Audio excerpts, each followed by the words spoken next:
Colin down here from Games, Brains and Head-Banging Life, gbhbl.com for short. And it's track by track time. Seeing at the end of the year, this is one of the last non-Christmas. In fact, I think this might actually be the last non-Christmas related track by track before we restart again in 2023. So, you know, doing it with you, Dan.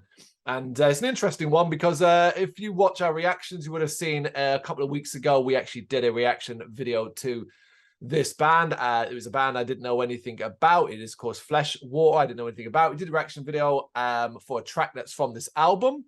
And it was enjoyable, you know, it was a good track and I liked it. And I think we had a conversation during it. I'd have to go back and watch the video, but I'm pretty sure you were trying to say in the context of the album that it might fit a bit better or it might work a bit more if you were listening to the full album, that kind of thing. That was right, wasn't it? Yeah, it was because we were talking about like genre bending and where it kind of fit. Yeah.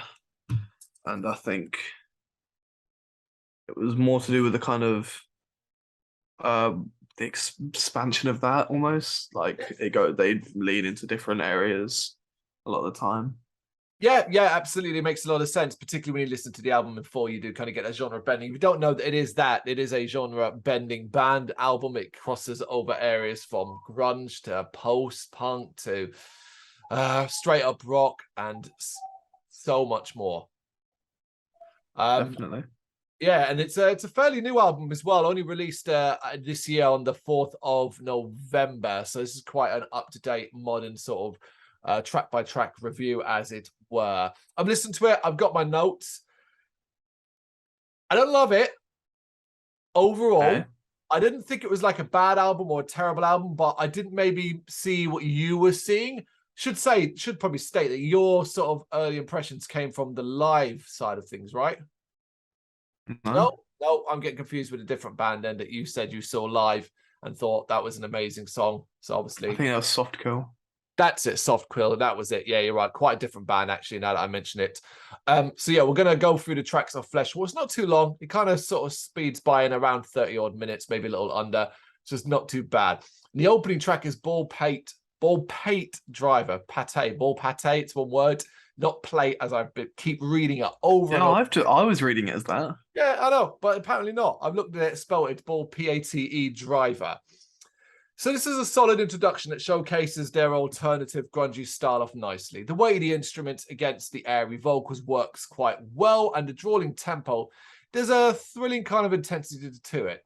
The way it almost loses control on occasion is particularly interesting to me, and the vocals volume shift and layer detail as it grows. It's cool. To me, it's a cool introduction.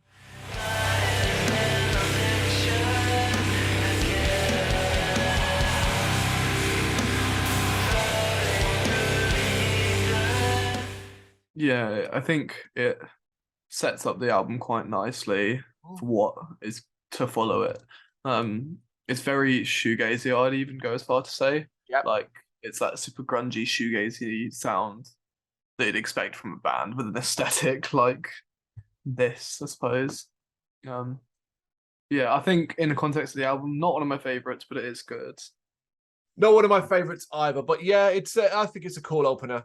Then we get Closet. I think this is the stuff I find immediately more interesting. That immediately kind of perks my ears up. It's wackier and weirder, the short intensity of effects and heavier rock sounds. It's more passionate to me and intense to my ears, as though there's a little bit of a desperation to these events. It's also helped by this track, I think, gets particularly heavy. You know, it's not overall the heaviest of records, but you do get it on this. You get a lot of that meatiness, you get a lot of that intensity. So I think I enjoyed this one a lot more. Yeah, I really like the song as well, specifically the vocals. I think they pair really well with the super low tune guitars and the scrapiness of it all, how like fuzzy all of it sounds. There's a certain like fuzziness but also clarity to it that I think really stands out, especially on this song. Yeah, I feel like that's the grungy side of them coming through, you know, where you have that kind of dirtier grunge sound, but it is clear and you have that clarity so you can kind of pay attention to whatever's going on. Okay, the Razor's Apple. I thought this was quite interesting to hear them up the tempo and get into a groovy rhythm here. This is the most energetic, radio-friendly, and infectious track so far. There's the early promise of accessibility reached here. So you kind of had it in the first two tracks that this could maybe have a wider appeal to a bigger audience. And I think here they really get that. I think a major part of that comes from the vocals. Even if the thrum and the gurn and the guitars doesn't always make it feel radio friendly, it is there. And to me, it's notable. But that's not a complaint. That is not a knock. Sometimes you can hear people reference radio friendly as if it's a knock. And it's like, this is not a knock. I like this track. And I think when I use the term radio friendly, I simply mean it's more accessible. More people are likely to hear it. You could hear this on the radio, which means more people will get to know the band. Yeah, I could see them touring with a less about on the radio side, but on the accessibility side, I could see them touring with artists like Paramore, you know, something like that, where it's got a wider appeal. They're soft enough that they could appeal to that audience, but heavy enough that they're not the same band as Paramore, as an example. It is a good example, though. I get where you're coming from. Yeah. Yeah, I really enjoy this track. I think the vocals really do stand out on this one. And the instrumentals, when it works with like about 1 minute 30 in, it works really nicely with those vocals. It's an interesting album so far, and it kind of keeps going with woohoo. This has got a heaviness to it that I really like, but the poppy, and I'm using that word here, 100% poppy vocals certainly balance things out. The blend of energetic heavy noise and grungy, almost, and this is a stretch, but it's just what popped in my head at the time, almost doomy filth sound is awesome. Yet it's still really infectious in spite of that level of noise. This is one of the more head-banging inducing efforts and one of the better tracks on the album overall, in my opinion.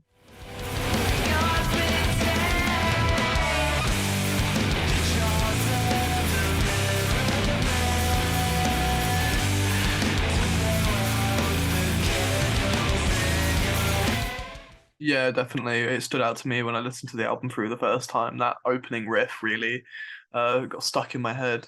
And a lot of the melodies and stuff just kept repeating, and I had to keep coming back to this song specifically. I think it's definitely incredibly infectious and catchy, and its place in the album feels like deserved, like where it is. Interesting, yeah, because it's heavier than a razor's apple. I mean, I don't necessarily think the album flows brilliantly. Like that, that when I particularly, I think that's more notable at the end than anything else. But like, I've got no complaints there either. I'm not like, oh my god, it was just a mess of singles or not anything like that. Linda Clare, it's a fuzzy, groovy beast of a track. Fleshwater again pushing the limits of modern rock-tinged grunge as those poppy vocals really cut through the noise. It's simply another decent, good track. Yeah, I think it is good. It's not one of my favorites personally, but I enjoy it. But generally, on a full playthrough, I might skip it. I think I would as well, particularly.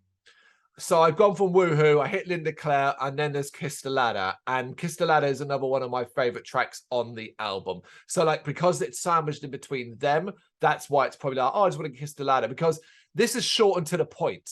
It's wild and uncouth, but with kick-ass vocals that balance everything out nicely. But it also has some really excellent melodies. Big fan of Kiss the Ladder.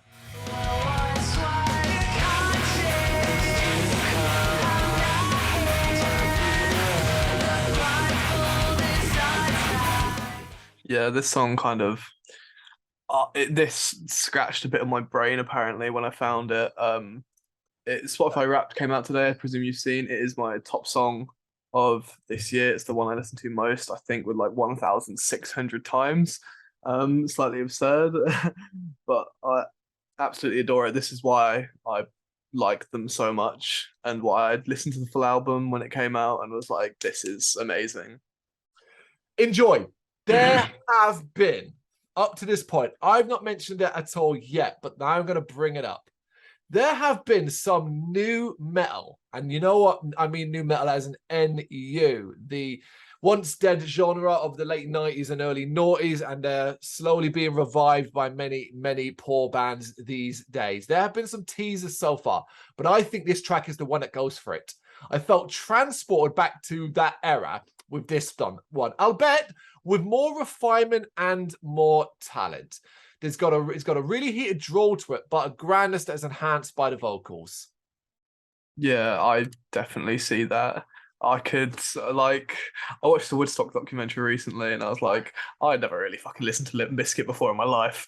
And now I know what new metal is, I suppose, if that's even what the fuck they are. I mean, But it reminds me if Limp Bizkit weren't shit.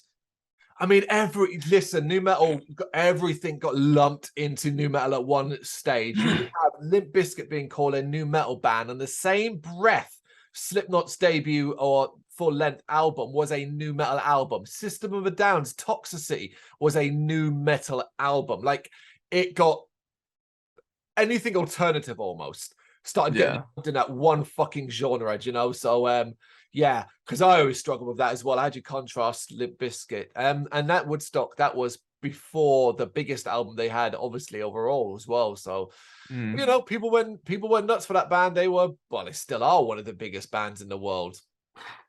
I don't know why. Well, there it is. And we're already at the penultimate track. It's Backstairs Breathing. Not sure I see the point of this one. This feels like filler. And the melancholy of it all just doesn't do much for me at all. Even when they heavy it up, I felt underwhelmed by it. It's not ostensibly bad or anything. This just simply lacks a spark and is beyond forgettable for me. Drop this one. Yeah, I see that. I like it.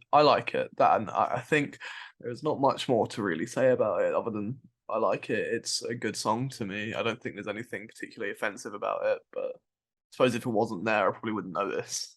There's nothing offensive about it, but like I said, for me, it's like, well, I don't want to be offended, but I also want to spark. I want to feel something. Didn't feel it with this one.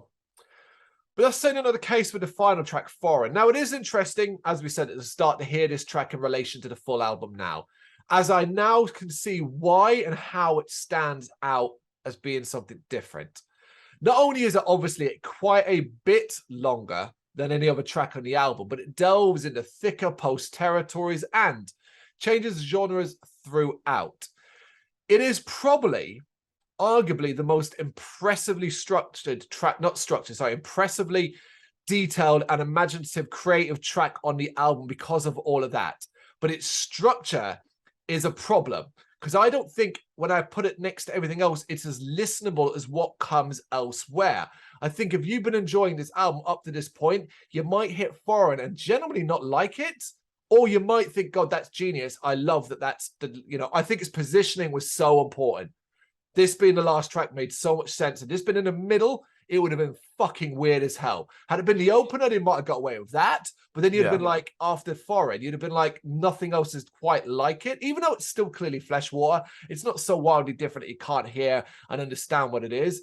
There's clearly more experimentation put into this one track than, not overall, but in a lot of the other tracks when put together, particularly coming off the back of Backstairs Breathing. And even I'd go as far to say Enjoy.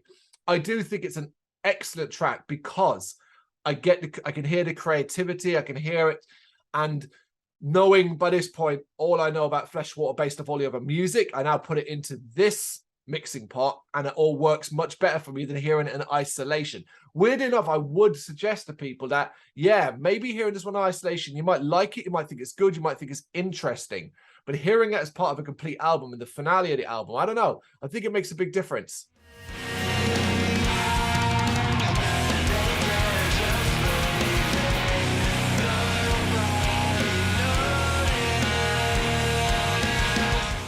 I fully get what you're saying. I absolutely love the song, especially in that middle, like super high pitched, high energy. Section. It captured me, and I think that's why I showed you it originally, because I think it showed off a lot of what Fleshwater are sound wise, and the messy structure, whilst not maybe making much sense. In the context of just like music and songs, I think it makes sense for them as a band. I'm comfortable with that terminology. I'm comfortable with that terminology because I don't know lots about this band, but because I always normally like to start track by track with a little bit more detail about the a band, or at least around the album with this release. But this was a bit more difficult. But from what I understand, is three members, yeah? 2 out of 3 of these members are on Vain.fm. Yeah. So that means they've already got a fairly substantial commitment there. Doesn't mean obviously many bands have many, but it did make me wonder how much of a big deal Fleshwater will be long term potentially, or how often we'll get stuff from it and stuff like that, or whether it was just seen as a cool chance to work with the vocalist. Unfortunately, I didn't write her name down, but to work with her, and maybe it was that, and it's just about here we can do something experimental that we can't do in Vain FM, but we can also work with this vocalist we really like, who might be a friend or whatever, and stuff like that. I do like, obviously, it's impossible to know what the future might hold, but I do wonder, like, is there any longevity in this band? And I'm not sure that currently looks like it's the case. It is their debut album. They had a demo EP, which was 3 demos, essentially. One of them being Linda Clare, which was then remastered and put onto this album. Yep. But yeah, you are right that 2 out of the 3 members are in Vain. Interestingly, Fleshwater are currently bigger than Vain. What makes you say that? How do you know that? I'm looking at their metrics. Right. Like what I can see. I'm seeing like what metrics Fleshwater have bigger numbers. Yeah. Is that because it's new? Because I don't think probably Vain have had anything in a little while. I mean, Vain released an album this year. Do you what time? What point this year? I think it was February. So it is. I'm interested to but see. As far as I know, this Vain album wasn't particularly well received. Okay, no, I didn't review it for the site, but I did do a single for it back in January. So yeah, I haven't really got any more knowledge in that. I don't know Vain FM that well, actually, to be honest, either. But this as well. Without going too far off the topic of the track by track, I am struggling with at the moment with an influx of similar bands, all kind of doing the same thing and all kind of coming from the same sort of direction and same attitudes and stuff, and it's getting a bit like, oh my god, is this the new breaking point? Is this what's going to happen? And then it'll just break because people will start rejecting these smaller, now not interested because you just sound like so on and so on and so on. And I think some of the things that slips in, because it does mean a band like Fleshwater do kind of get overlooked, because on the one hand, maybe this is controversial, they're doing just what everybody else does, which is here's a wacky experiment, balls to the wall, whatever we want kind of album, which is totally fine. Totally fine. Nothing wrong with that as well. It just so happens that they're good at it. So it does stand out a little bit better. But going back to what I was saying about Enjoy and the brief bit of new metal-esque conversation we had there, that's what happened with new metal. Exactly what happened with that genre. You had imagination, you had experimentation, you had early days, Korn self-titled album, all that stuff that kind of blew up and that was different and interesting. By the time you hit the year 2001, 2002, all the fucking imitators. Do you see what I mean? Like, that's what ends up happening. Yeah. But, that's by the by. This is Fleshwater. This album is, at the time of recording, not even a month old. So it's kind of hard. It's impossible to judge its success at this stage. Wait, like that's 6 months, maybe even a year down the line when the dust settles and people have moved on and stuff like that. And then you look at the Spotify metrics, as it were, and see what the response is overall. Because longevity is it's the long game in music, isn't it? You don't just want to have a hit in a couple of weeks' time. You want to be able to look in a month's, 6 months' time and say, yeah, we stayed consistent and stuff like that. That's always the thing. I think everything's here for this band to be relatively successful. I don't see world-beating, game-changing, headlining, big academies in this country anytime soon, and people say, well, that'll be stupid, of course they're a new band and all that, and it's like, no, that's not what I mean. I'm saying, even like if they a couple of years down the line, I don't see it based off this album. I see it a decent little run, as you said. I could see them supporting, being the first band on a 4-bill with Paramore and opening up and getting a hot crowd really excited. I could see them headlining the venues like Black Heart and stuff like that easily off this album. Maybe supporting a couple other bigger bands at the Electric Ballroom and so on. And that's I see that all of that. Yeah. On a bill of kind of post-hardcore, you know, shoegazy kind of things. Maybe not like the shoegaze extremes. That I can't see them alongside Cult of Luna or Death Heaven and stuff like that. But certainly, like with the bands that cross over a little bit. But then I could also happily say, like we said, Paramore. But I could see them fucking being on a bill with like Architects. Do you know what I mean? Like you know, that level and so on.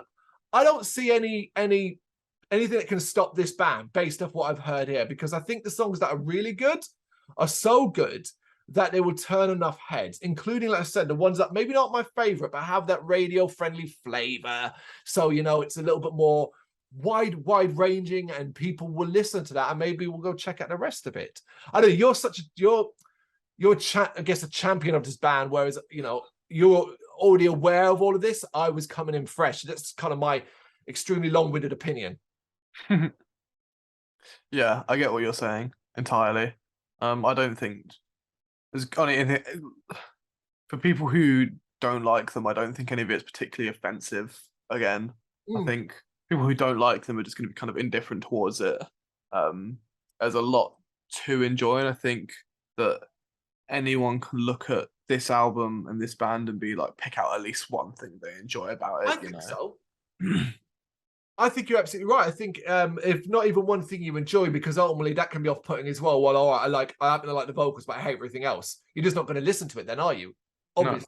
But I think it's an argument to say that most people could listen to this and pick out a track, at least a track they like. You know, there is enough variety in the styles and the genres that Fleshwater kind of travel sort of mosey on through, that there is something there for everyone. God, there it is. There's something for everyone within the heavier sphere. I don't think like playing this to a pop crowd, even though there are poppy vocals or melodies here and there, is going to win anyone over. It's too abrasive at times for that. Definitely. I agree with you there. Look at us agreeing. Let's see if we agree then on the top 3 tracks. You can go first. Probably in no order. Woohoo, Kiss the Ladder, and Foreign. Ha! Look at that. We have matched up exactly. There you go. I highlighted Woohoo, Kiss the Ladder, and Foreign. Those are the 3 that I think showcase not only the best of the album, but arguably the more interesting side. I would, if we'd had a 4th, because I'd like, as a recommendation, I'd have thrown in the Raisin's Apple. Yeah, same. Purely because I think that's the other really different one. And there's like a nice little collection of, here, take 10, 15 minutes and listen to these 4 tracks, and then you'll get an idea of what the overall package is, right? Yeah. Fleshwater's, I didn't even say the album title at the start. I just realized that. Yeah, we're not here to be loved. Yeah, I just realized I didn't say it at the start. I said Fleshwater at the start, but did not obviously say the album title. That shows you how little detail I had ready for this one. But I did get my notes done. So there it is. What do you reckon? You got any thoughts on this album? You know what to do. Let us know in the comments. Thank you very much for watching. If you liked what you saw, please help us out by giving us a thumbs up and hitting that subscribe button. If you really liked what you saw, consider donating to keep the website and channel running by buying us a coffee via our coffee page or picking up some merch from our Big Cartel store. You can check us out on gbhbl.com as well as via our social media, Facebook, Instagram and Twitter, as well as listen to our interviews via SoundCloud, Apple Music and Spotify. Just search for GBHBL. Games, horror and heavy metal. What else is life for?